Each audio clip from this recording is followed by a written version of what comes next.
میں، اللہ کے قبضہ قدرت میں، الا لہ الخلق والامر.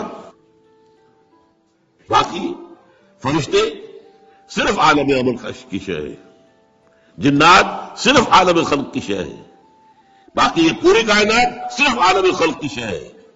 انسان میں عالم امر اور عالم خلق جمع ہے.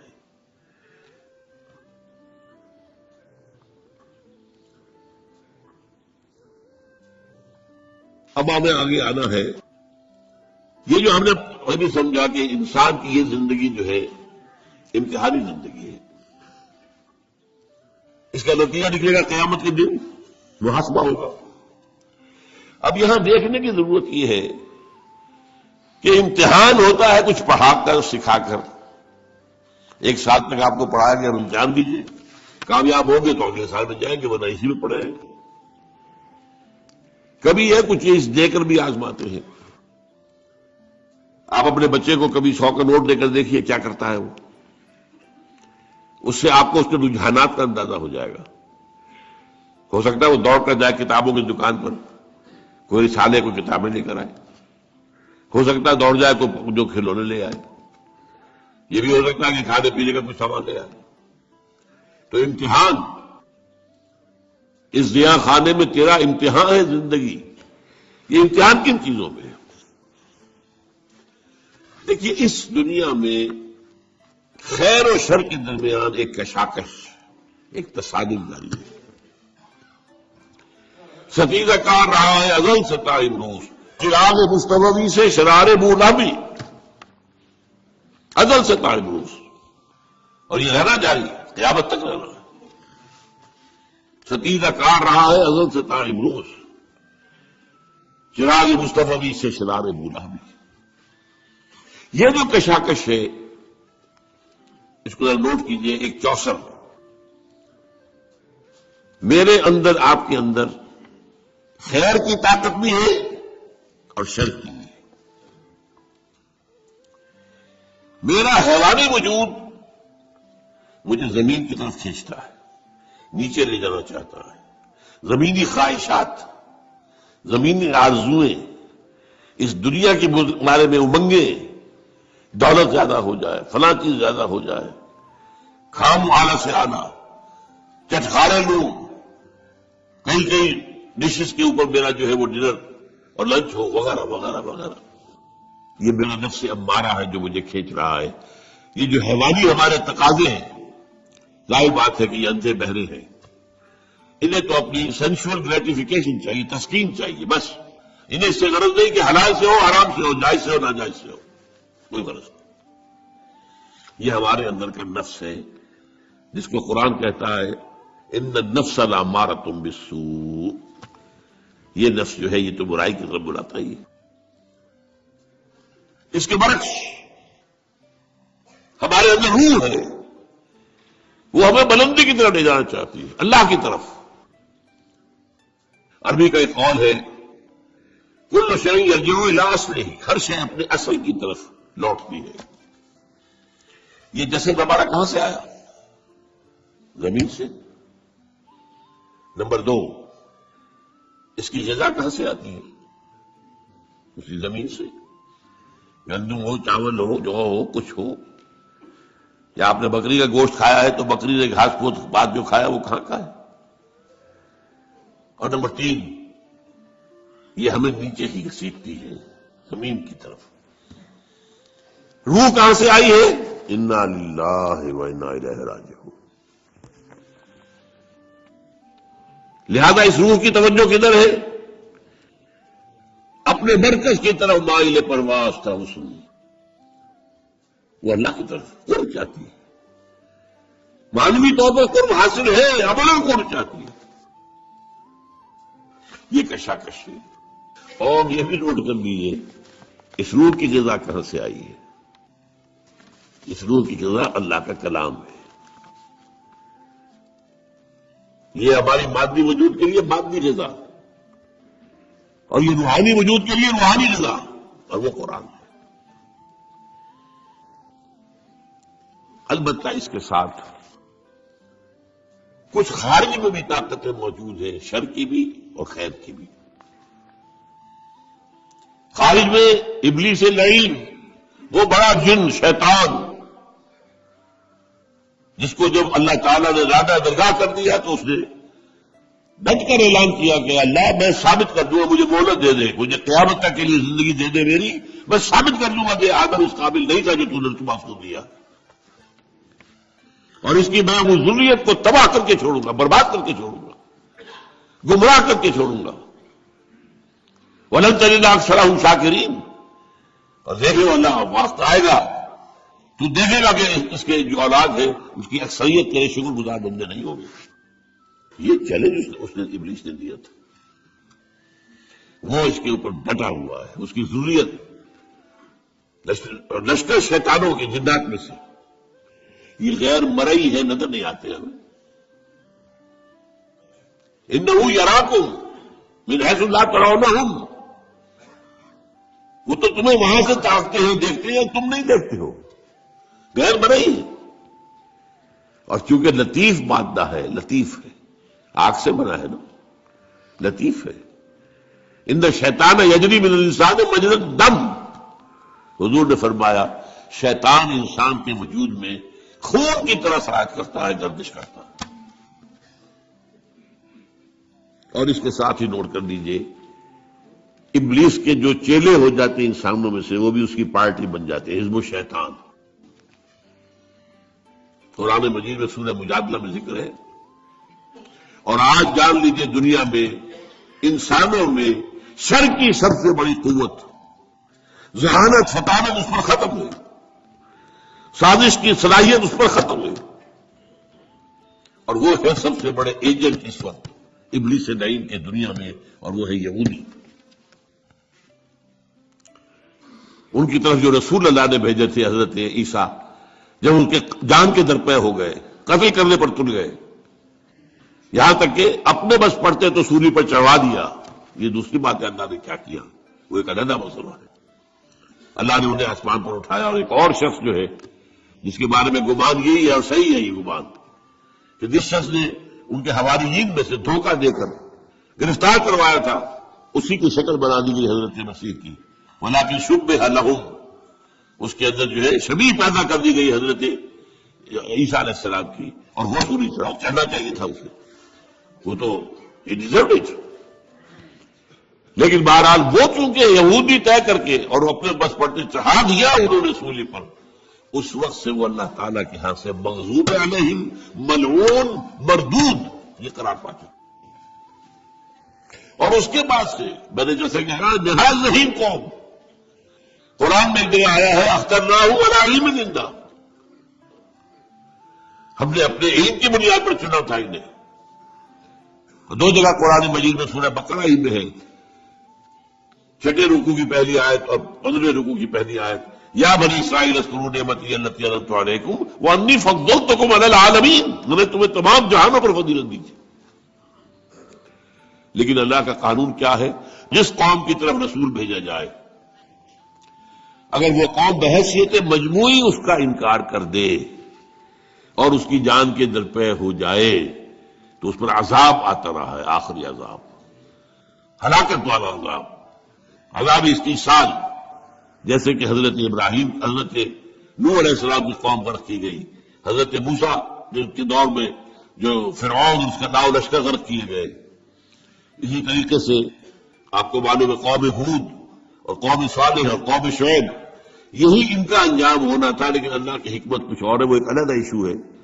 ان کو ابھی اس سزا سے بچا کر، لیکن دنیا میں ضربت علیہم الذلۃ والمسکنۃ وباؤوا بغضب من اللہ، اور ان کو مردود اور ملعون اور مغضوب علیہم بنا دیا گیا۔ یہ ہے اس وقت دنیا میں ابلیس کے سب سے بڑے چیلے چاٹے، اور جیسا کہ میں نے عرض کیا ہے ان کی صلاحیت مسلم ہے۔ آج کے اس دجالی دور میں زیادہ سے زیادہ سائنسدان بڑے جو ہیں یہودی ہیں، بڑے بڑے دجالی فکر کو جو لوگ لے کے سامنے آئے ہیں، جنہوں نے اللہ سے اور دین سے اور روحانیت سے انسان کو ہٹا دیا ہے، سب یہودی ہیں۔ لینن یہودی تھا، اسٹالن یہودی تھا، یہ سب یہودی۔ ان کے اندر صلاحیت ہے، لیکن اب وہ ایول جینیس کی طرف استعمال ہو رہی ہے۔ صلاحیت غلط اوپر جائے گی تو کیا ہوگا، جو کچھ کر رہے ہیں بہرحال دوسری طرف خیر کی طاقت ہے، وہ کون ہے؟ وہ انبیاء ہیں، نبی ہیں، ان کے پیروکار ہیں، ان کے نقش قدم پر چلنے والے ہیں، اور ملائکہ بھی ہیں۔ جیسے نہ دیکھے والوں میں داعیان شر ابلیس اور شیاطین جن، اسی طرح نہ دیکھے جانے والوں میں داعی خیر ملائکہ۔ قرآن مجید میں آیا ہے، ہم نے فرشتوں کو حکم دیا ان ثبت الذین آمنوا، جاؤ یہ غزوہ بدر جو ہو رہا ہے، اہل ایمان کے قدموں کو مضبوط کر دو، جما دو، قائم کر دو۔ انہوں نے آ کر مدد بھی کی ہے، آئے غزوہ بدر میں کوئی شک نہیں کہ فرشتے آئے، اللہ نے وعدہ جو کیا تھا پورا کیا۔ غزوہ احد میں بھی آئے ہیں، اللہ نے وعدہ کر دیا تھا، اپنا پورا کیا ہے۔ وَلَقَدْ صَدَقَكُمُ اللَّهُ وَعْدَهُ إِذْ تَحُسُّونَهُم بِإِذْنِهِ، اللہ نے اپنا وعدہ پورا کر دیا تھا جب تم انہیں اپنے دشمنوں کو گاجر مولی کی طرح کاٹ رہے تھے۔ حَتَّىٰ إِذَا فَشِلْتُمْ وَتَنَازَعْتُمْ فِي الْأَمْرِ، لیکن جب تم ڈھیلے پڑے تم نے اور امر کے معاملے میں آپس میں جھگڑا کیا، حضور کے حکم کی خلاف ورزی کی، پھر اللہ نے پاسا پلٹ دیا۔ تو جو نوٹ کیجئے، خیر اور شر میرے اندر بھی ایک بہت بڑا میدان کارزار ہے خیر و شر کا۔ میرا نفس ہے جو مجھے نیچے کھینچ رہا ہے، زمینی خواہشات، سینشول گریٹیفیکیشنز۔ ایک میری روح ہے جو مجھے اوپر لے جانا چاہتی ہے، اللہ کے ساتھ مجھے جوڑنا چاہتی ہے، اللہ کے ساتھ تعلق قائم کرنا چاہتی ہے، یہ ہے میرے اندر۔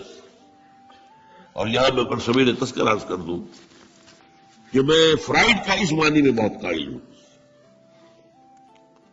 فرائڈ نے بھی 3 لیولز متعین کیے ہیں انسان کی معنوی شخصیت۔ دیکھیے، ایک شخصیت میری ظاہری ہے، یہ چہرہ ہے، یہ ہاتھ ہے، پاؤں ہے، اس سے ہماری اناٹمی بحث کرے گی۔ یہ اناٹمی کے بعد جو ہے ہمارے اعضاء کے مختلف کیا وظائف ہے، کیا کام اس نے کرنا ہے، کیا اس نے کرنا ہے، دل کا کام کیا ہے اور جگر کا، یہ فزیولوجی بحث کرے گی۔ لیکن ہماری معنوی شخصیت ایک اندر ہے، اس سے کون بحث کرتا ہے؟ سائیکالوجی۔ وہ سائیکالوجی میں حالانکہ انتہائی یوں سمجھیے کہ غلط رخ پر انسان کو لے گیا ہے فرائڈ، بہت غلط رخ پر، لیکن کم سے کم ایک ایکویٹی آف ویژن جو ہے، معاہدے کی گہرائی، اس کے بارے میں میں قائل ہوں۔ اس نے بھی 3 لیول معین کیے انسان میں معنوی طور پر۔ نیچے کیا ہے؟ اڈ یا لیبیڈو، یہ وہ اینیمل انسٹنکٹس ہے جو انسان کو نیچے کھینچتے ہیں۔ اس سے اوپر ایگو، خودی۔ تیسرا سپر ایگو۔ سپر ایگو اس نے معین کیا ہے کہ یہ اصل میں ہر معاشرے کے اندر کچھ معیارات ہوتے ہیں، ان معیارات جو ہے وہ خراج کرتے ہیں انسان کو، یہ کام نہیں کرنا، یہ بھائی لوگوں کو اچھا نہیں لگتا ہے، لہذا یہ ایک سپر ایگو ہے جو ایگو کے اوپر اثر ڈالتی ہے۔ پھر ایگو اگر چاہتی ہے تو پھر وہ اپنے پورے وجود حیوانی کو کنٹرول کرتی ہے۔ اور یہ بھی ہے کہ every upper level controls, there is a restraint from the upper level to at the lower level۔ یہ ایگو ان اور لبیڈو کو کھینچ کر رکھتی ہے، سپر ایگو اس کو کھینچ کر رکھتی ہے۔ قرآن کے نزدیک یہ 3 لیولز کیا ہیں؟ لطیفہ نفس، وہ ٹھیک ہے، بالکل وہی ہے جو فرائڈ کہہ رہا ہے، کوئی شک نہیں، کوئی اختلاف نہیں۔ لطیفہ نفس، لطیفہ قلب، وہ اس سے اوپر ہے، لطیفہ روح سب سے اوپر ہے۔ یہ 3 روح اوپر مجھے کھینچنا چاہ رہی ہے، اور یہ میرا جسم اور میرا مادی وجود مجھے نیچے کھینچ رہا ہے۔ کعبہ میرے پیچھے ہے، کلیسا میرے آگے، ایمان مجھے روکے ہے تو کھینچے ہے مجھے کفر۔ کعبہ میرے پیچھے ہے، کلیسا میرے آگے، اسی کشمکش میں ہماری زندگی گزرتی ہے۔ اور دیکھیے قلب کا معاملہ کیا ہے، یہ جو جسمانی قلب ہے ہمارے اندر، اس کو بھی چین نہیں ہے، ہر وقت حرکت میں ہے، ہر وقت، اور بدل رہا ہے، سکڑ رہا ہے، پھیل رہا ہے، سکڑ رہا ہے، پھیل رہا ہے، سکڑ رہا ہے، پھیل رہا ہے۔ اسی طریقے سے یہ مانوی قلب جو ہے، اس کا بھی کبھی رخ ہو جاتا ہے روح کی طرف، تو پورا وجود روحانی ہو جاتا ہے۔ اس لیے کہ قلب حاکم، مبدأ ارادہ قلب ہے۔ جب یہ روح کی طرف ہو جائے، آئینہ ہے جیسے کہ آئینہ ادھر ہو گیا تو وہ سارا ریفلیکٹ کرے گا، روح کے جو اثرات ہیں، انوار و برکات، وہ پورے وجود پر چھا جائے گا۔ اور اگر قلب کا رخ ہو گیا ہے نفس امارہ کی طرف تو پوری انسانی شخصیت حیوانیت، بلکہ ہو سکتا ہے بربریت، اس کے اوپر ہوتا ہے۔ یہ ہے قلب، ادھر یا ادھر۔ اسی لیے اس سے اوپر جو شے ہے وہ اللہ تعالیٰ کا ایک حکم اور اس کی مشیت ہوتی ہے۔ حضور نے فرمایا ہے کہ تمام انسانوں کے دل اللہ کی دو انگلیوں کے مابین ہیں، وہ جدھر چاہتا ہے پھیر دیتا ہے۔ جو خوش قسمت ہے اللہ اس کے دل کو، رخ کو موڑ دیتا ہے روح کی طرف، خیر کی طرف، بھلائی کی طرف، نیکی کی طرف، ایمان کی طرف، تقویٰ کی طرف، جہاد فی سبیل اللہ کی طرف۔ اور جن کے بدقسمت جو ارن کرتے ہیں اپنے لیے اللہ کا عذاب، ان کا وہ قلب کا رخ کر دیا جاتا ہے، وہ نفس امارہ کی طرف، اب وہ حیوان، بل ہم اضل، قرآن مجید کہتا ہے حیوان ہی نہیں، ان سے بھی گئے گزرے۔ لهم قلوب لا يفقهون بها ولهم اعين لا يبصرون بها ولهم آذان لا يسمعون بها اولئك كالانعام بل هم اضل۔ یہ تو انسان نہیں ہے، حیوان ہے۔ دل ہے جس سے یہ کام نہیں لیتے، سوچتے نہیں، آنکھیں دیکھتے نہیں۔ حیوانوں کا سب دیکھنا دیکھتے ہیں نا، گاڑی آ رہی ہے میں نے بھی دیکھ لیا، اپنی جان بچا لی، کتے نے بھی دیکھ لیا، وہی بچ گیا، مجھ سے زیادہ بچنے کی صلاحیت اس میں، تو یہ تو میرا برابر ہے۔ لیکن یہ اہل نظر، ذوق نظر خوب ہے، لیکن جو شے کی حقیقت کو نہ سمجھے وہ نظر کیا، شے کی ظاہر تو کتے کو بھی نظر آ رہی ہے۔ انسان تو وہ ہے کہ جو اشیاء کی حقیقت کو سمجھے۔ اور حضور نے فرمایا صلی اللہ علیہ وسلم، دعا ہے آپ کی، اللہم ارنی حقیقت الاشیاء کما ہی، اے اللہ مجھے اشیاء کی اصل حقیقت دکھا دے جیسے کہ وہ ہے، میں صرف ظاہر پر مطمئن نہیں رہنا چاہتا۔ ارنی حقیقت الاشیاء کما ہی، مجھے تو اشیاء کی حقیقت دکھا دے جیسے کہ پھر واقع وہ ہے۔ یہ اصل میں یہ آنکھ ہے، دل کی آنکھ، یہ کان ہے، دل کی آنکھ، دیدن دیگر آموز، سمیدن دیگر آموز۔ بہرحال اب اگلی بات سمجھیے، پھر دوہرا لیجیے، اندر نفس امارہ ہے، ان لیبیڈو ہے، روح ہے، دی سول اور دی اسپرٹ، جو عمر عرب ہے، کشاکش ہے ان میں، درمیان میں قلب ہے، جو ادھر ہو جائے تو اس کا بول بالا، ادھر ہو جائے تو اس کا بول بالا، لیکن منبع ارادہ قلب ہے، ارادہ وہاں سے ابھرتا ہے۔ باہر کیا ہے؟ عزازیل، وہ ابلیس لعین اور اس کے جنات کے شیاطین کے جو جنات کے لشکر ہے وہ بھی ہے، دوسری طرف ملائکہ بھی ہے، وہ خیر کی طرف بلاتے ہیں۔ دوسری طرف اس کے بھی انسانوں کے اندر مرید ہے، ایجنٹ ہے، چیلے چاٹے ہیں۔ آج یہود سب سے بڑے ہیں، اور یہود کے اعلی کار واسپ ہیں، دی وائسٹ اینگلو سیکسن پروٹیسٹنٹس۔ برطانیہ اور یو ایس اے سب سے بڑے چیلے چاٹے اعلی کار ہیں یہودیوں۔ چنانچہ برطانیہ نے انہیں فلسطین میں دوبارہ آباد ہونے کی اجازت دی ہے 1917 میں بالفور ڈکلریشن کے ذریعے سے، اور امریکہ نے انہیں ریاست بنا کر دے دی ہے 1948 میں یونائٹڈ نیشن کے ذریعے سے۔ لیکن دوسری طرف انبیاء کے پیروکار بھی ہیں، جو انبیاء کے نقش قدم پر چلتے ہوئے لوگوں کو خیر کی طرف بلاتے ہیں، برائی کی دعوت دیتے ہیں۔ یہ مرئی ہے، جیسے یہودی نظر آ رہے مرئی ہے جو شیطان کے لشکر ہیں، ایسے انبیاء کے پیروکار، ان کے نقش قدم پر چلنے والے، نصیحت کرنے والے، خیر کی طرف بلانے والے موجود ہیں۔ اب ایک بات، یہ داعیان شر یا داعیان خیر جو خارج میں ہے، ان میں سے کسی کو انسان پر اختیار حاصل نہیں ہے۔ وہ دعوت دے سکتے ہیں، وہ بہلا پھسلا کر، سمجھا کر، اچھے داعی ہے وہ تبلیغ کے ذریعے سے، تلقین کے ذریعے سے، نصیحت کے ذریعے سے، تعلیم کے ذریعے سے۔ جو برائی کی طرف بلانے والے ہیں وہ تحریف سے، ترغیب سے دنیا کو مزین کر کے دکھا دیں گے۔ لَأُزَيِّنَنَّ لَهُمْ فِي الْأَرْضِ، یہ شیطان نے کہا تھا اللہ تعالیٰ سے سورہ ہجر میں ہے، میں پوری زمین ان کے لیے مزین کر دوں گا، یہ اسی زمین کی دنیا اور دنیا کی زندگی ہی کے عاشق بن جائیں گے۔ اسی لیے کہا سورہ کاف کے اندر اِنَّا جَعَلْنَا مَا عَلَى الْأَرْضِ زِینَةً لَهَا لِنَبْلُوَهُمْ أَيُّهُمْ أَحْسَنُ عَمَلًا، ہم نے زمین کے اوپر جو کچھ ہے اسے اس کا سنگھار بنا دیا ہے، حسن، خوبی، یہ زیورات ہیں زمین کے، انسان اسی کے حسن کا مطالعہ ہو کر رہ گیا، ہمیں بھول گیا۔ یہ سب ہم نے کیوں کیا تھا؟ اِنَّا جَعَلْنَا مَا عَلَى الْأَرْضِ زِینَةً لَهَا لِنَبْلُوَهُمْ أَيُّهُمْ أَحْسَنُ عَمَلًا، رخ روشن کے آگے شمع رکھ کر وہ یہ کہتے ہیں ادھر جاتا ہے دیکھیں گا ادھر پروانہ آتا ہے، امتحان تو یہی تھا، ہماری طرف آتا ہے دنیا کی طرف جاتا ہے، یہ اصل میں وہ امتحان ہے۔ لیکن جیسا کہ میں نے کہا کسی ابلیس کو بھی یہ اختیار نہیں ہے کہ آپ کو زبردستی غلط راستے پر لے جائے، وہ آپ کے سامنے دنیا میں خوشنما بنا دے گا، بدی کو خوشنما بنا کر پیش کرے گا، نیکی کی شکل دے دے گا، اس کے لیے بڑے اچھے الفاظ استعمال کر دے گا۔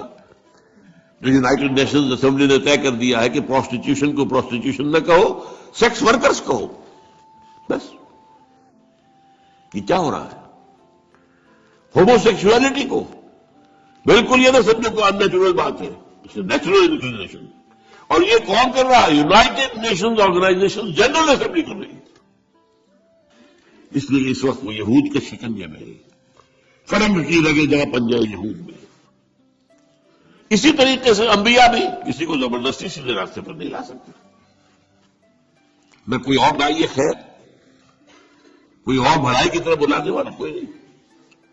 ان کا کام کیا ہے؟ بشیر، یہ اصطلاحیں ذرا نوٹ کر لیجیے، اب کار نبوت کے ضمن کی اصطلاحات ہیں۔ وَمَا نُرْسِلُ الْمُرْسَلِينَ إِلَّا مُبَشِّرِينَ وَمُنذِرِينَ، وَمَا أَرْسَلْنَاكَ إِلَّا مُبَشِّرًا وَنَذِيرًا، یہ دو الفاظ سب سے زیادہ استعمال ہوئے ہیں، بشارت دینے والے اور خبردار کرنے والے۔ دیکھو غلط راستے پر جاؤ گے تو جہنم کا راستہ ہے، جہنم میں گزرو گے، خبردار کر دیا ہم نے، فقط انذرتکم، میں نے تمہیں خبردار کر دیا ہے۔ غلط راستے پر جاؤ گے جہنم ہے، اچھے راستے پر جاؤ گے جنت ہے، بشارت اس کی ہے۔ اور جو کوئی اچھے راستے پر آئے اسے تھمکین دینا، بشارت دینا، دلجوئی کرنا۔ نحن اولیاؤکم فی الحیات الدنیا وفی الآخرہ، فرشتے کہتے ہیں اہل ایمان سے گھبراؤ نہیں، تکلیفوں میں سے بھی مت گھبراؤ، آزمائش سے نہ گھبراؤ، ہم تمہارے ساتھی ہیں، مددگار ہیں، پشپنا ہیں، دنیا کی زندگی میں بھی آخرت میں بھی۔ تو چاہے داعیان خیر ہو چاہے داعیان شر ہو، کسی کو کوئی اختیار کسی انسان پر حاصل نہیں ہے۔ قرآن مجید میں بھی اللہ تعالیٰ نے ابلیس سے کہہ دیا تھا تمہیں مہلت مانگی ہے میں دے رہا ہوں، لیکن ان عبادی لیس لک علیہم سلطان، میرے بندوں پر تمہیں اختیار کوئی نہیں ہوگا، تم بہلاؤ، دھوکہ دو، سب باغ دکھاؤ، جس طرح چاہو، جو چاہو جو دور لگا دو اپنا، لیکن تمہیں اختیار نہیں ہوگا۔ جو آئے گا اپنے اختیار سے آئے گا، اس کا اپنا قلب ہوگا، پھر وہ جدھر روک موڑ دے اس کو، اگر وہ قلب جو ہے وہ ہو گیا روح کی طرف تو نجات ہو گئی، اور اگر ہو گیا نفس مارا کی طرف تو بیڑا ہو گیا۔ یہی معاملہ میں نے کہا تھا کہ داعیان خیر، یہاں تک کہ سب سے بڑے داعی خیر محمد الرسول اللہ صلی اللہ علیہ وسلم، ان سے بھی کہہ دیا گیا انک لا تہدی من احببت ولکن اللہ یہدی من یشاء، اے نبی آپ ہدایت نہیں دے سکتے کہ جس کو چاہے ہدایت دے دے، یہ اللہ کی بات ہے، وہ جس کو چاہتا ہدایت دیتا ہے۔ واقعہ یہ کہ سب سے بڑی مثال ہمارے سامنے حضور کے چچا ابو طالب کی ہے۔ ابو طالب حضور کے بھی محسن تھے، ہم سب کے محسن ہیں، جس طرح انہوں نے سپورٹ کیا حضور کو اپنی پناہ میں رکھا ہے، جب تک وہ زندہ رہے اس وقت تک قریش کو آپ کے خلاف کوئی اقدام کرنے کی ضرورت نہیں ہوئی، یہ تو ان فائٹنگ ہو جائے گی، قریش آپس میں لڑ پڑیں گے، A house divided amongst itself cannot stand۔ یہ ان کے انتقال کے بعد ہوا ہے، جب اقدام کیا گیا، طے کیا گیا کہ اب ان کو قتل کر دو، آپ کو خطرہ نہیں، جس پر آپ طائف گئے ہیں کہ شاید طائف میں کوئی بڑا سردار جو ہے میری بات مان لے، ایمان لے آئے مجھ پر تو میں اپنا مرکز وہاں منتقل کر دوں.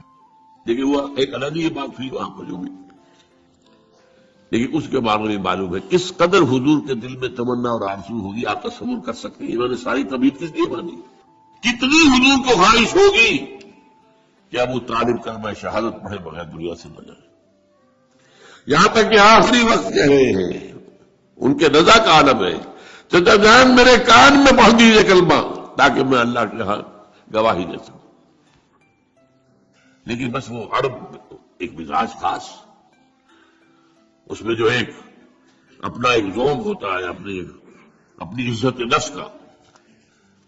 بتیجے میں جانتا ہوں کہ تیرے دین سے بہتر کوئی دین نہیں ہے، لیکن میں اس وقت یہ کلمہ شہادت نہیں پڑھنا چاہتا.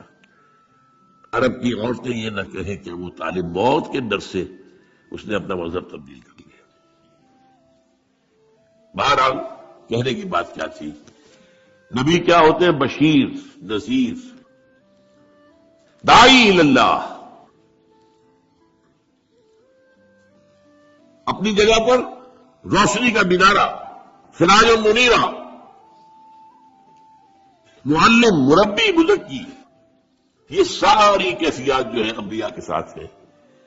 اور نبیوں کے نقش قدم پر چل کر جو لوگ خدمت خلق کریں، لوگوں کو صحیح راستے پر لائیں، ان کے لیے بھی یہی الفاظ ہوں گے. تمام سابقہ انبیاء کے لیے بھی یہی الفاظ تھے. وما نرسل المرسلین الا مبشرین ومنذرین وما ارسلناک الا مبشرا ونذیرا. بشیر، نذیر. اچھا، اس میں ایک اور اصطلاح آ گئی. اس انذار، تبشیر، تبلیغ، تعلیم، نصیحت، اس کے نتیجے میں جو بات قائم ہوگی اس کے لیے ایک لفظ ہے شاہد. شاہد علیکم. علی آتا ہے اپنی زبان میں محافظت کے لیے. شاہد علیکم، تمہارے خلاف گواہ. یہ سب سے پہلے یہ اصطلاح، یہ باقی اصطلاحات تو بعد میں آئی ہے، لیکن یہ کہ آپ کو معلوم ہے کہ سورہ احزاب میں سب کو جمع کر دیا گیا ہے. یا ایھا النبی انا ارسلناک شاہدا ومبشرا ونذیرا وداعیا الی اللہ باذنہ وسراجا منیرا. لیکن سب سے پہلے سورہ مزمل میں لگا گیا. مزمل بات شروع کی صورت ہے. انا ارسلنا الیکم رسولا شاہدا علیکم کما ارسلنا الی فرعون رسولا فعصى فرعون رسولا فاخذناه اخذا وبيلا فكيف تتقون ان كفرتم يوما يجعل الولدان شيبا السماء منفطر به كان وعده مفعولا. ہم نے دیکھو بھیج دیا ہے تمہاری طرف اپنا ایک رسول جو تم پر گواہ بن کر آیا تمہارے خلاف. یہ خلاف پر کیوں آیا یہاں پر نوٹ کیجیے. شہید کے معنی ہے گواہ، بلکہ لفظی معنی اصل میں کیا ہے؟ جو شخص موجود ہو، شاہد، غائب، شاہد، شاہد و غائب، شاہد. لیکن اس کے پھر دو معنی اس میں اضافی طور پر پیدا ہوئے. جو کسی موقع پر موجود ہوگا وہی صحیح گواہ بھی ہے، تو شاہد گواہ بھی ہے. جو کوئی موقع پر ہوگا وہ آپ کی مدد بھی کر سکتا ہے، ورنہ آپ کا چاہے گہرا ہی دوست ہے وہ آپ وہ ہے ہی نہیں تو کیا مدد کرے گا، تو اسے مددگار بھی ہو گیا. لکفا باللہ شہیدہ، اللہ کافی ہے آپ کی مدد کے لیے. اب شہادت گواہی کے معنی میں آتا ہے تو اس کے دو رخ ہیں. ہر مقدمے میں ایک مدعی ہے، مدعا علیہ ہے. اگر آپ کی گواہی مدعی کے حق میں جا رہی ہے تو اس کے لیے لام آئے گا، شہدہ لہو، اس کے حق میں گواہی دی. اور اگر اس کے خلاف جا رہی ہے تو شہدہ علیہ. یہ لام اور علا کا جو فرق ہے اس کو اچھی طرح ایک اور حدیث کے حوالے سے یاد کر لیجیے. حضور نے فرمایا قرآن حجت لک او علیک. یہ قرآن یا تو حجت ہے تمہارے حق میں یا تمہارے خلاف.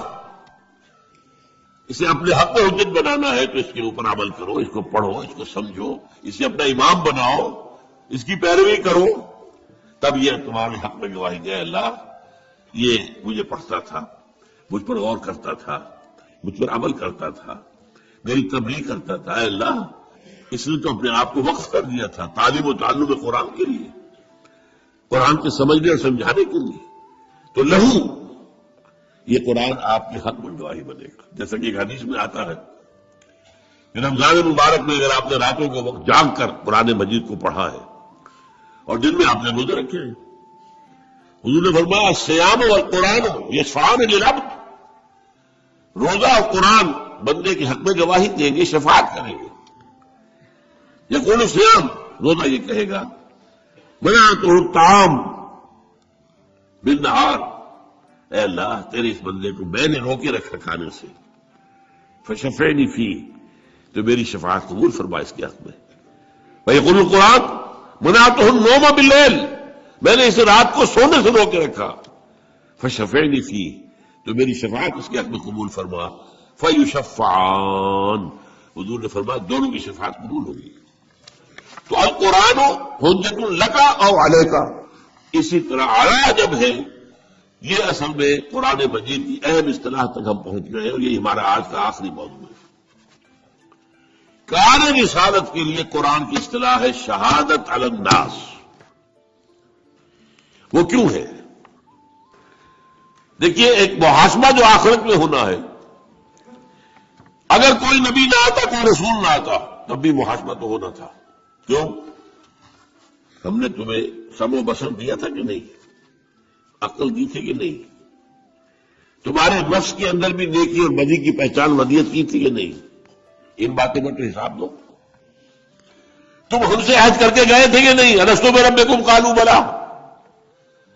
جس شخص کے پاس کسی نبی کی دعوت نہ پہنچی ہو، کسی رسول کی دعوت نہ پہنچی ہو، اس کا محاسبہ ہوگا توحید اور عام نیکی اور بدی کے اعتبار سے. بس ظاہر بات ہے کہ اس سے یہ محاسبہ تو نہیں ہو سکتا کہ تم نے نماز کیوں نہیں پڑھی، اسے تو نبی کا پیغام ہی نہیں پہنچا، نبی کی دعوت ہی نہیں پہنچی.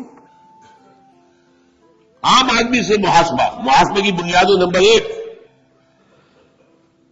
لقد خلقنا الانسان من نطفۃ امشاج نبتلیہ فجعلناہ سمیعا بصیرا. ہم نے انسان کو ملے جلے نطفے سے پیدا کیا تاکہ اسے آزمائیں، تو ہم نے اسے سماعت دی، بصارت دی، اسے آگے بڑھ کر عقل دی، فؤاد دیے. ان السمع والبصر والفؤاد کل اولئک کان عنہ مسئولا، ان سب کے بارے میں محاسبہ ہوگا. پھر تمہارے اندر ونفس وما سواها فالہمها فجورها وتقواها، یہ جو ہمارا نفس ہے سب سے نچلا جو حصہ، یہ بھی انسانی نفس جو ہے وہ عام حیوانی نفس کی طرح نہیں ہے. انسانی نفس کے اندر نیکی اور بدی کا شعور پیدا کر دیا گیا ہے. ہر انسان جانتا ہے بنیادی طور پر کہ جھوٹ بولنا برا ہے، سچ بولنا اچھا ہے. کون نہیں جانتا؟ یہ بیسک مورالٹی ہے. اسی لیے قرآن دیکھو کہ کہتا ہے معروف جو لوگوں کے نزدیک پہچان والی شے ہے، پہچان میں آتی ہے، اچھی شے ہے، اور منکر وہ جس سے انسان کی طبیعت ابا کرے، نفرت کرے، وہ منکر ہے. لیکن فطرت انسان میں موجود ہے. وَنَفْسٍ وَمَا سَوَّاهَا فَأَلْهَمَهَا فُجُورَهَا وَتَقْوَاهَا. پھر تمہارے اندر ہماری وہ روح تھی موجود، اس روح کے اندر اللہ کی معرفت بھی موجود ہے، ڈورمنٹ ہے، سوئی ہوئی ہے. اللہ کی محبت بھی ہے، خوابیدہ ہے.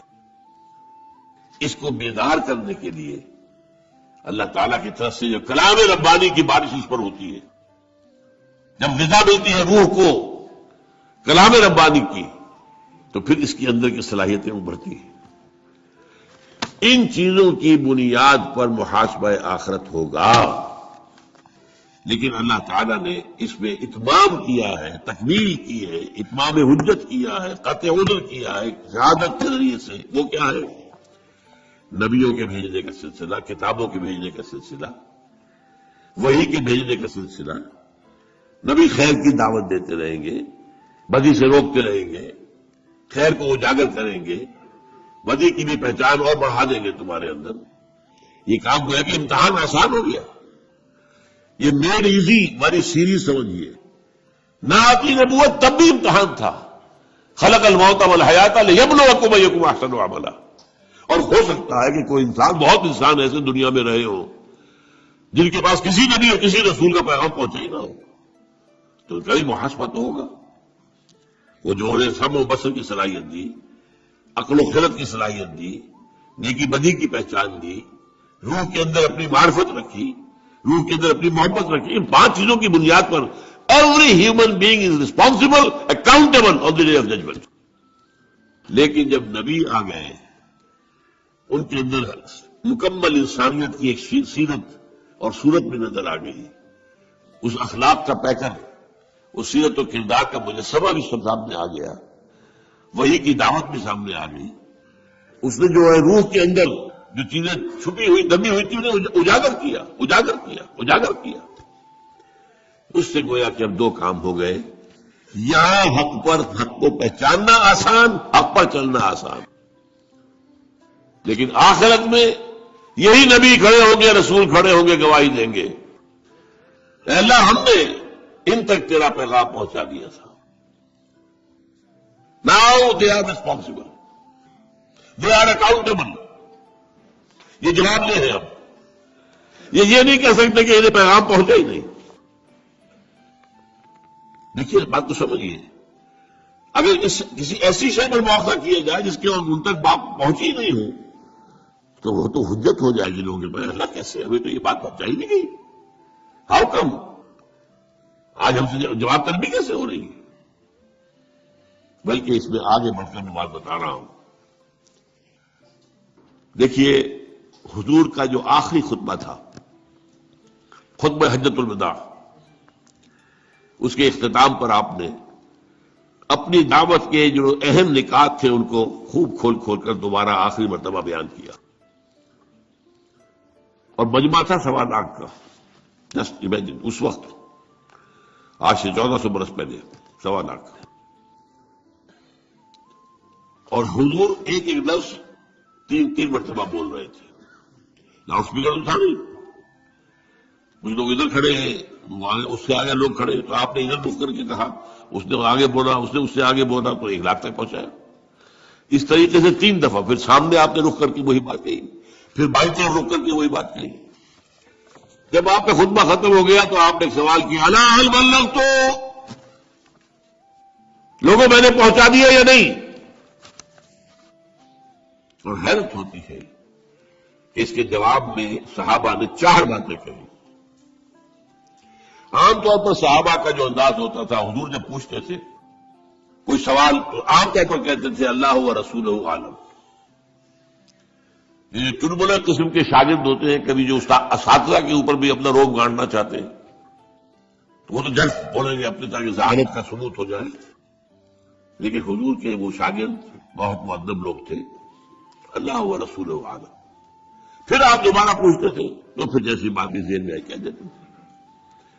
آپ نے سوال کیا اتدرون من المفلس؟ کون ہے تم میں تمہارے خیال میں مفلس کون ہے؟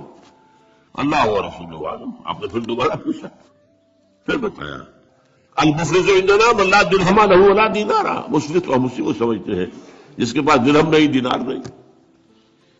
پھر آپ نے اپنی بات بتائی، وہ میں سننے کے بیان کر رہا. تو میں یہ کہہ رہا تھا کہ عام طور پر صحابہ کا جواب ہوتا تھا اللہ و رسولہ عالم. یہاں وہ بھی سمجھ گئے تھے کہ یہ حضور یہ کیوں پوچھ رہے. ایک رسپانسبلٹی تھی جو آئی تھی، جس کو سورہ مزمل میں کہا تھا انا سنلقی علیک قولا ثقیلا، ہم آپ پر ایک بڑا بھاری بوجھ ڈالنے والے. وہ کندھوں پر آیا تھا، جس کے لیے تنبیہ بھی آ گئی سورہ مائدہ میں، یا ایھا رسول بلغ ما انزل الیک من ربک وَإِن لَّمْ تَفْعَلْ فَمَا بَلَّغْتَ رِسَالَتَهُ. اے رسول پہنچا دو جو کچھ بھی نازل ہوا ہے آپ پر آپ کے رب کی طرف سے، اور اگر ایسا نہ کیا تو رسالت کا حق ادا نہیں ہوگا. آپ دیکھتے ہیں قرآن مجید میں وہ آیات بھی ہم پڑھتے ہیں جن میں بظاہر حضور سے کچھ اظہار ناراضگی اللہ نے کیا ہے، اظہار خفگی کیا ہے، یا کسی چیز پر روکا ہے ٹوکا. میں زیادہ سخت لفظ نہیں بولنا چاہتا، حالانکہ الفاظ بڑے سخت ہیں. یا ایھا النبی لم تحرم ما احل اللہ لک تبتغی مرضات ازواجک. اے نبی کیوں حرام ٹھہرا رہے ہو اپنے اوپر وہ شے جو اللہ نے حلال کی ہے اپنی بیویوں کی رضا جوئی کے لیے؟ کتنی سخت بات ہے. اواسبۃ اللہ جاء العمی وما یدریک لعلہ یزکیٰ. ایک پیر صاحب ہے ملتان کے، ان کو مجھے باقاعدہ پیغام بھیجا کہ آپ جب یہ آیتیں پڑھا کریں ترجمہ نہ کیا کریں. میں حیران ہوا کہ قرآن مجید کی آیات ہے، جب ہمیں پڑھنے کے حکم ہے ہم تو اس میں سے کسی چیز کو نہیں آیات پڑھ دیا کریں. جو منع کیا کرتے اس لیے کہ اس میں حضور کی توہین آتی ہے. تو میں سمجھتا ہوں کہ جتنا بھی آدمی ادب سے بات کر سکے، لیکن ہمیں یہ قرآن مجید جیسا کہ حضور نے پہنچا دیا ہمیں، تو ہم اس میں سے کوئی کمی بیشی کرنے والے کون ہیں؟ عبداللہ ابن ام مکتوم رضی اللہ تعالی عنہ اندھے تھے، وہ حضور کی خدمت میں حاضر ہوئے. اس وقت حضور کے پاس سرداران قریش کی ایک جماعت جمع تھی، گفتگو ہو رہی تھی. اب یہ بیچارے نابینا، انہیں کیا پتہ کون لوگ ہیں، یہ بار بار دخل دے رہے ہیں حضور کو، وہ اپنی طرف متوجہ کرنا چاہ رہے ہیں. حضور کو ناگوار گزرا، آپ کے ناسے پر بل پڑ گئے. عبس وتولی، اس نے تیوری چڑھا دی، ماتھے پر بل پڑ گئے. انجاہ الاعمی، اس لیے کہ اس کے پاس ایک اندھا آیا تھا. وما یدریک لعلہ یزکیٰ، تمہیں کیا پتا شاید کہ وہ تزکیہ اختیار کرتا، اور یذکر فتنفعہ الذکریٰ، یا اسے نصیحت مل جاتی آپ کی گفتگو سے اور وہ نصیحت اسے مفید ہوتی. اما من استغنیٰ فانت لہ تصدیٰ، جو استغنا کرتے ہیں، ابا کرتے ہیں، پیٹھ موڑتے ہیں، آپ ان کے پیچھے لگے ہوئے، ان کے پیچھے پڑے ہوئے. وما علیک اللہ یزکیٰ، اگر وہ نہیں تزکیہ اختیار کر رہے تو آپ پر کوئی الزام نہیں ہے. وما من جا کے یسعی وہو یخشی فانت عنہ تلہیٰ، اور جو آیا ہے چل کر وہ تو چاہتا تزکیہ حاصل کرنا، ان کی طرف سے آپ عدم میں توجہ فرما رہے ہیں. یہ بھی ہمیں پہنچا دیا کہ نہیں، بلغ ما انزل الیک من ربک وان لم تفعل فما بلغت رسالتہ. اب یہ جو بوجھ تھا اس کی ذمہ داری کا حضور کو معاملہ معلوم تھا، اس لیے کہ سورہ اعراف میں یہ آیت آ چکی تھی. نوٹ کیجیے، آیت نمبر 6 ہے، فَلَنَسْأَلَنَّ الَّذِينَ أُرْسِلَ إِلَيْهِمْ وَلَنَسْأَلَنَّ الْمُرْسَلِينَ. ہم لازماً پوچھ کر رہیں گے ان سے بھی جن کی طرف رسولوں کو بھیجا، اور ان سے بھی جنہیں رسول بنا کر بھیجا. تو آپ نے یہ جو کیا کیوں؟ الا هل بلغت انا نشهد انك بلغت رسالتہ واديت الامانة وكشفت الامة ونصحت الامة. 4 بات. حضور ہم گواہ ہیں، آپ نے حق رسالت ادا کر دیا، حق امانت ادا کر دیا. یہ قرآن آپ کے پاس امانت تھا، ہمارے بھی اللہ نے بھیجا تھا نا، آپ کی ذمہ تھا ہمیں پہنچانا، آپ نے پہنچا دیا. آپ نے ہماری خیر خواہی کا حق ادا کر دیا، اور آپ نے گمراہیوں کے بادل چھاٹ دیے. 3 مرتبہ سوال کیا، الا بلغت انا نشهد انك قد بلغت الرسالة واديت الامانة ونصحت الامة وكشفت الامة. پھر نگاہ اٹھائی آسمان کی طرف، انگشت شہادت سے اشارہ کیا، اللہم اشہد اللہم اشہد اللہم اشہد. اللہ تو بھی گواہ ہے، میں نے اپنا حق ادا کر دیا. یہ مان رہے کہ میں نے پہنچا دیا، یہ گواہی دے رہے کہ میں نے پہنچا دیا. اب قیامت کے دن کیا ہوگا؟ ہر امت پر جب ایک کلیکٹو قسم کی وہاں پر رسپانسبلٹی آئے گی. ایک تو ہے ہر شخص کا انفرادی حساب، کلہم آتی ہے یوم القیامت کے فردہ. پہلے ایک اجتماعی فیصلہ بھی ہوگا. اس وقت جو ہے وہ ہر اس امت کا جو رسول ہے وہ کھڑے ہو کر ٹیسٹیفائی کرے گا، اے اللہ تیرا جو پیغام مجھ تک آیا تھا میں نے پہنچا دیا تھا، ناؤ دے آر ریسپانسبل. یہ ہے وہ معاملہ جو قیامت میں ہوگا. اور سورہ نساء کی 41ویں آیت میں اس کا نقشہ کھینچا گیا ہے. اور روایت آتی ہے کہ حضور نے ایک مرتبہ عبداللہ ابن مسعود رضی اللہ تعالیٰ عنہ سے کہا کہ مجھے کچھ قرآن سناؤ. انہوں نے اس کے حضور آپ کو سناؤں، آپ پر تو نازل ہوا ہے قرآن. فرمایا نہیں، مجھے کچھ دوسرے سے سن کر کچھ اور ہی لذت محسوس ہوتی. تعبیل امر میں حضرت عبداللہ ابن مسعود نے سورہ نساء کی قرات شروع کی. جب اس 41ویں آیت پر پہنچے تو حضور نے فرمایا حسبک حسبک، بس کرو بس کرو. اب وہ تو اپنی گردن نیچے کیے پڑھ رہے تھے قرآن، حضور کے چہرے مبارک پہ تو نگاہ نہیں تھی. اب جب آپ نے کہا حسبک حسبک تو نگاہ اٹھا کر دیکھا تو آپ کی آنکھوں سے آنسو بہ رہے تھے. وہ کس بات کے تھے آنسو؟ فَكَيْفَ إِذَا جِئْنَا مِنْ كُلِّ أُمَّةٍ بِشَهِيدٍ وَجِئْنَا بِكَ عَلَىٰ هَٰؤُلَاءِ شَهِيدًا. اس دن کیا ہوگا، کیسے بیتے گی، جس دن ہر امت پر ہم ایک گواہ کھڑا کریں گے اس کے خلاف. یہ گویا کہ جسے آپ کہتے ہیں کہ سرکاری گواہ، پروزیکیوشن وٹنس، اور آپ کو لائیں گے ان کے خلاف گواہ بنا کر. رسول کہے گا میں نے پہنچا دیا تھا، یہ جانے. لیکن آپ نے جب دیکھا کہ مجھے اپنی قوم کے خلاف گواہی دینی ہوگی، قوم تو اپنی تھی نا آخر، تو آپ کی آنکھوں میں آنسو آئے. یہ ہے شہادت حق، یہ ہے تنہا. اس کے بعد اب کوئی عذر باقی نہیں رہ جاتا انسان کے پاس. چنانچہ سورہ نساء میں اس مسئلے کو، اس معاملے کو اور کھول کر بیان کر دیا. ایک ہی آیت میں بہت سے انبیاء کا ذکر ہے اور ان کا نام لینے کے بعد فرمایا رسولا مبشرین و منذرین. ان رسولوں کو ہم نے بھیجا مبشر اور منذر بنا کر، وہی دونوں اصطلاحات. وما نرسل المرسلین الا مبشرین و منذرین. یا ایھا النبی انا ارسلناک شاہدا و مبشرا و نذیرا وداعیا الی اللہ باذنہ وسراجا منیرا. رسلا مبشرین و منذرین لئلا یکون للناس علی اللہ حجۃ بعد الرسل. اب دیکھیں لام اور علی یہاں بھی آ گیا، تاکہ نہ رہ جائے لوگوں کے حق میں کوئی عذر، کوئی دلیل اللہ کے مقابلے میں. علی اللہ للناس، اللہ ہم تک تو بات پہنچی نہیں، اللہ ہمارے تک یہ پیغام پہنچا ہی نہیں، تو ہم کس چیز کا مواقع ہے؟ تو رسول بھیج دیا، اب نہیں کہہ سکتے. اتمام حجت ہو گیا، قطع عذر ہو گیا، اب دلیل کوئی نہیں. رسلا مبشرین و منذرین لئلا یکون للناس علی اللہ، لام اور علی، حجت، کوئی حجت نہ رہ جائے.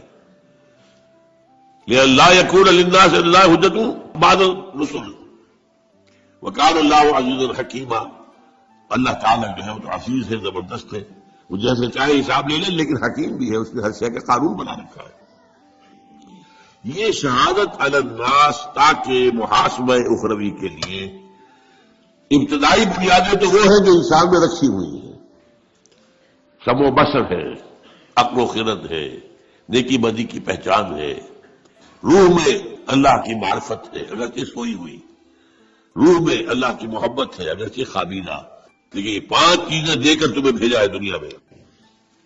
ایسے ہی بغیر تیر و تفنگ کے اور بغیر ساز و سامان کے تمہیں نہیں ڈال دیا امتحان کے اندر. اس کے بعد اس کی تکمیل کر دی گئی، اتمام حجت، قطع عذر. نبیوں کو بھیج کر، رسولوں کو بھیج کر، اب تو کہہ ہی نہیں سکتے. رسلا مبشرین و منذرین لئلا یکون للناس علی اللہ حجۃ بعد الرسل وکان اللہ عزیزا حکیما. اب آخری بات، حضور پر نبوت ختم. اب یہ کام کون کرے گا؟ انسان تو ختم نہیں ہوئے، یہ کام اب کون کرے گا؟ پہلے کیا تھا؟ ایک رسول کی دعوت لوگوں نے بھلا دی، اللہ نے اور رسول بھیج دی. اور اگر تعلیمات کے اندر کوئی نقص کر دیا تھا، ان کی اصلاح کر دی. اب تو سلسلہ بند ہو گیا، اب کیا ہوگا؟ یہ ہے وہ اہم نقطہ جو آپ کی میری ذمہ داری بات بتاتا ہے. حضور کے انتقال کے بعد اور آپ پر ختم نبوت کے بعد اب یہ ذمہ داری بحیثیت مجموعی پوری امت مسلمہ کی ہے. اب ہمارے کندھوں پر آ گیا وہ بوجھ جو حضور نے اپنا وہ کہہ کر گواہی لے کر اللہ البلغ تو گواہی لے کر کندھے کا بوجھ جو تھا وہ اتر کر امت کے کندھے پر آ گیا. یہ مضمون قرآن میں 2 دفعہ ہے. سورہ حج کی آخری آیت ہے، اے مسلمانوں جاہدوا فی اللہ حق جہادہ. اور کس لیے یہ جہاد کرنا ہے تمہیں؟ لیکون الرسول شہیدا علیکم، تاکہ رسول تو گواہی دیں گے تمہارے خلاف. وتکونوا شہداء علی الناس، اور تمہیں بننا ہے گواہ لوگوں کے خلاف. یہ ہے تا قیام قیامت. میں کہا کرتا ہوں سمجھانے کے لیے، یہ امت کا فریضہ رسالت ہے. دیکھیے حضور کی زندگی میں بھی جہاں آپ خود تبلیغ کرتے تھے، صحابہ نہیں کرتے تھے. حضرت ابوبکر رضی اللہ تعالیٰ عنہ کی دعوت پر عشرہ مبشرہ میں سے 6 چوٹی کے صحابہ وہ حضرت ابوبکر کی دعوت پر ایمان لائے. تو دعوت دینے والے کون؟ ابو بکر، بٹ آن بہاف آف محمد صلی اللہ علیہ وسلم. یہ دعوت جو ہے تبلیغ حضور ہی کی جانب سے ہو رہی ہے بذریعہ ابو بکر رضی اللہ تعالی. اسی طرح ایک مرتبہ عید کے ایک اجتماع میں حضور نے حضرت عمر سے کہا کہ تم جا کر میری طرف سے فلاں فلاں باتیں خواتین کو بتا دو.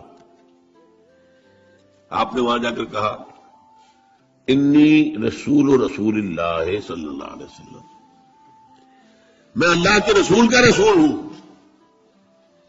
یہاں پیغامبر کے معنی میں آیا، حضور کا پیغام پہنچانے آیا ہوں. انی رسول اللہ. یہی لفظ حضور نے استعمال کیا معاذ بن جبل کے لیے رضی اللہ تعالیٰ عنہ.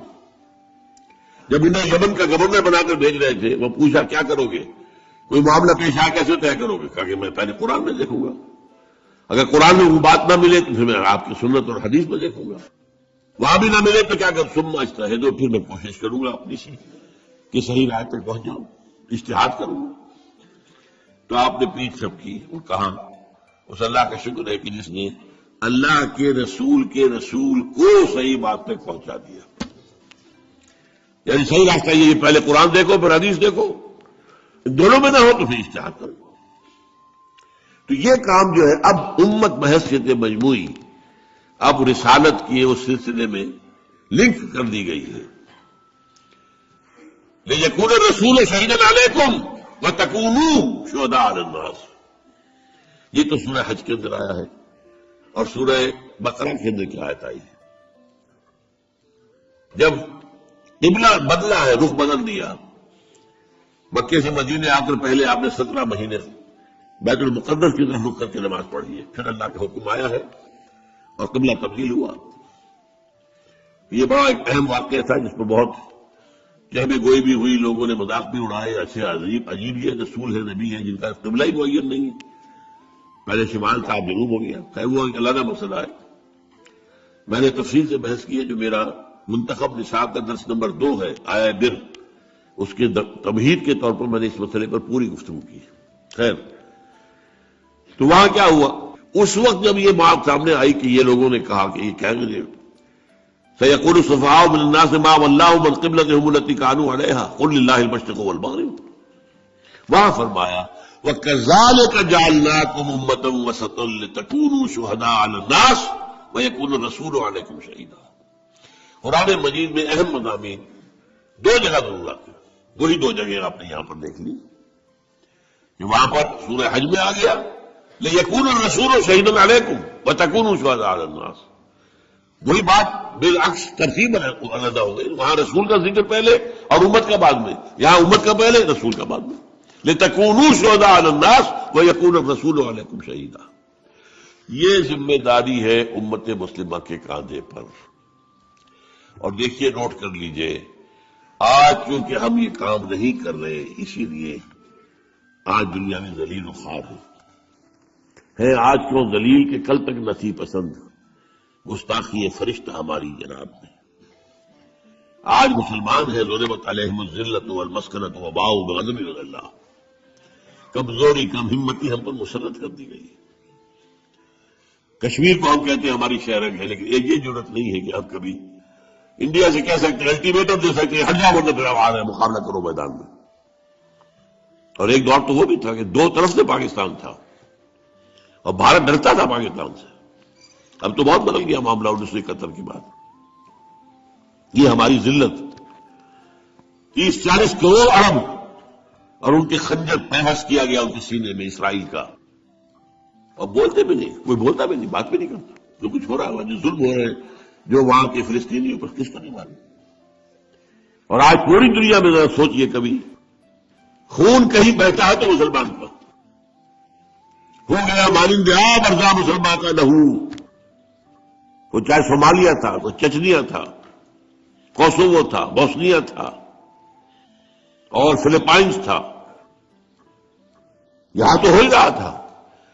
فلسطین اور کشمیر 60 سال سے، اور اب جو ہوا ہے 8 سال سے، جو افغانستان میں ہوا، جو عراق میں ہوا، اب جو ہو رہا ہے ہمارے، یہ ان کی جنگ ہے جو ہم لڑ رہے ہیں، پر مسلط کر دی گئی ہے. اور بس سب سے بڑی کامیابی امریکہ کی یہ ہے کہ اس نے ہمیں یہ باور کرا دیا ہمارے عام لوگوں کو کہ یہ ہماری جنگ ہے. لا حول ولا قوت الا باللہ. اندھا ہوگا کوئی شخص جو کہے گا کہ یہ ہماری جنگ ہے. ہماری جنگ تھی تو کہاں تھی پہلے یہ؟ افغانستان پر حملے سے پہلے امریکہ کی کہاں تھی یہ جنگ؟ اگر ہماری جنگ تھی تو ہم مدد مانگتے نا امریکہ سے. انہوں نے مدد مانگی تھی. یو آر ود اس اور اگینسٹ اس. بھائی کروسیڈ وہ شروع کر رہے تھے اور اس کا ثبوت موجود ہے. نکلنے والا فلاڈلفیا سے ایک رسالہ موجود ہے، ٹرمپٹ، دی فلاڈلفیا ٹرمپٹ. اس کے ایک مہینے پہلے کا جو شمارہ ہے 9/11 جو ہے وہ سن 2001 میں ہوا ہے، ستمبر میں. اگست کے شمارے میں اس کا جو ایڈیٹر ہے یہ وہی ہے جو ایونجلسٹ نیو کالمز ہیں. یہ یہودیوں سے بڑھ کر پیروکار اور سپورٹرز. ان کے الفاظ وہ میں نے بہت عام کیے ہیں. 2 کتابیں میرے ہیں جن کی پشت کے اوپر یہ عبارت اور تصویر میں نے پوری دے رکھی ہے، اور اندر اس کے جو ہے اس کا بیک گراؤنڈ الفاظ سنیے. Many people think that crusades are a matter of the past, over forever, but they are wrong. Preparations are being made. August 2001 جو لکھا گیا ہوگا جولائی 2001 میں. Preparations are being made for the last crusade, which will be the bloodiest of all. جتنی پہلی ہوئی ہے 250 برس تک جاری رہی تھی صلیبی جنگ.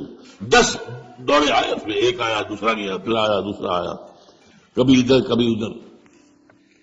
آپ کو معلوم ہے کہ جتنے طویل عرصے تک 88 برس تک یہ بیت المقدس پر قبضہ رہا یہودیوں کا. پھر لیا اس کو واپس صلاح الدین ایوبی نے، پھر تھوڑے عرصے کے بعد دوبارہ عیسائیوں نے لیا. یہ تو لمبی جنگ تھی 250 برس کی. لیکن اس 250 برس میں بھی اتنے آدمی نہیں مرے ہوں گے جتنے آج تک مر چکے ہیں افغانستان میں اور عراق میں خاص طور پر. یہ سب کیوں ہو رہا ہے؟ یہ اس لیے ہو رہا ہے کہ اللہ کے عذاب میں ہے. شہادت الانداز کا تقاضا تھا کہ ہم دنیا میں اللہ کا دین قائم کر کے دکھاتے دنیا کو اور دعوت دیتے، come and see with your own eyes this is the دین of Allah. Come and see. اب تو کیا ہے، لوگ ہم نے کہتے ہیں اسلام کہاں ہے؟ وہ تو کتابوں میں لکھا ہوا ہے، کہیں ہے تو نہیں. ہاں مذہب ہے، نماز ہے، روزہ ہے، حج ہے، زکات ہے، اس سے کسی کو کوئی تکلیف نہیں ہوتی. ان کا نظام انٹیکٹ رہے. انگریز کو کیا تکلیف تھی ہماری نماز پڑھنے سے؟ کچھ بھی نہیں. امریکہ کو کیا تکلیف ہے؟ وہاں ہم گئے ہیں، لوگ گئے ہیں مسلمان، انہوں نے مسجدیں بنا لی ہیں، چرچ خریدے ہیں اور سینیگاگز خریدے ہیں اور انہیں مسجد بنا لیا ہے. انہوں نے روکا. مذہب سے کوئی جنگ ہی نہیں ان کی. جنگ ہے اسلامی نظام سے، خلافت، سیاسی نظام، معاشی نظام، سماجی نظام، تہذیبی نظام اسلام کا، وہ کسی صورت قابل قبول نہیں. آج وہ ہمارے اپنے اندر نہیں ہے. پوری دنیا میں سیکولرزم ہے، پوری دنیا میں بینکنگ ہے اور سود کی بنیاد پر سارا کاروبار چل رہا ہے. اور جو کچھ بے حیائی وغیرہ کا معاملہ ابھی ہمارے ہاں عالم اسلام میں کچھ کم تھا، جو تیزی کے ساتھ اب جو بڑھ رہا ہے معاملہ، معلوم ہوتا ہے کہ وہ کمی بھی ہم جلدی پوری کر دیں گے. یہ تو ہے تاریخ ایسپیکٹ. اور روشن یہ ہے کہ صحیح آدھی صدور کی موجود ہے. اس دنیا کی خاتمے سے قبل پورے روئے ارضی پر اللہ کا دین غالب آ کر رہے گا، جیسے کہ حضور نے اپنے دست مبارک سے غالب کیا تھا آج سے 1400 برس قبل. ہوگا. اور اشارے بھی ہیں عرب سے کسی مشرقی ملک کی طرف جو ہے اشارے ہیں. ہمارا کام یہ ہے کہ ہم اس کے لیے اپنا تن من دھن لگا دیں کہ ہمیں یہ کام کرنا ہے، ہر حال میں کرنا ہے. اللہ کے دین کو غالب کر کے اس کی ایک عملی شکل دنیا کو دکھانی ہے، تاکہ ہم شہادت علی الناس کا جو فریضہ حضور کے انتقال کے بعد اب ہم پر بحیثیت مجموعی آ گیا ہے اس کا حق ادا کر سکیں. اقول قولی ھذا واستغفر اللہ لی ولکم ولسائر المسلمین والمسلمات.